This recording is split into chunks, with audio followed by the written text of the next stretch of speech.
We need to talk about the fight that happened at Warriors practice between Draymond Green and Jordan Poole.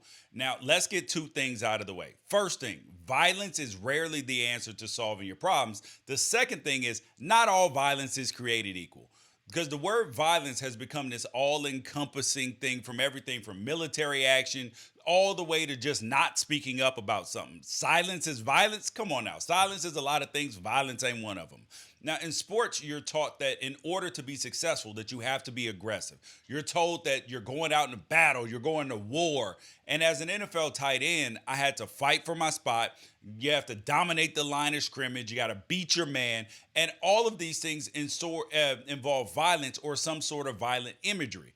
And I went through plenty of training camps. And the purpose of those training camps was to get everybody on the same page through competition and establish a pecking order, a depth chart, and all of that. And I saw my share of physical altercations and participated in some myself. For the most part, if your purpose of challenging somebody physically is to uphold a standard or a boundary, once the conflict is over, two men, as soon as that testosterone goes down, they can find a way to reestablish a connection and some actual common ground. I know this is hard to explain, but unless you've experienced it as a man, sometimes getting punched in the face and punching somebody in the face is the best way to find common ground and get on the same page as soon as the conflict is over. Now, Andre Iguodala took to Twitter to explain that that's what happened between Draymond Green and Jordan Poole, that this was family business. And Chris Haynes from Yahoo reported that Poole's behavior has been changing as his payday nears. He out there acting brand new. He like, did you see me out here in these finals? I'm finna be multi-paid, baby.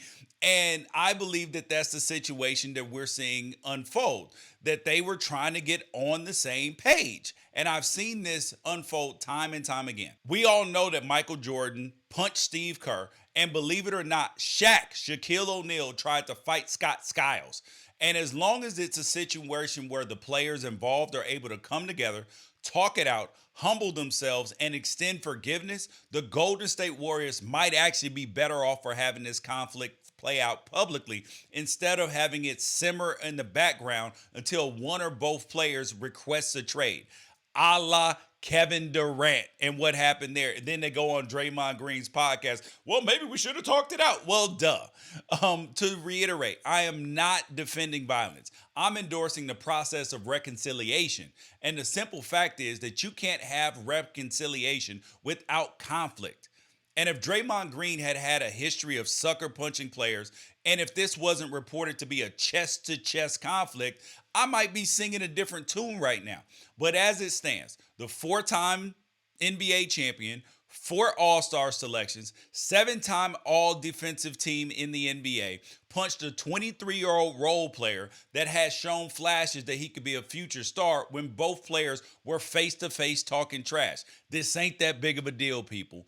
Draymond Green has the opportunity to humble himself here, while Jordan Poole has the opportunity to push his ego aside and move forward. If both of those things happen, and it helps refocus this team, which in turn helps reestablish the Warriors dynasty, violence won't be the catalyst, but reconciliation of violence will be. Let that sink in.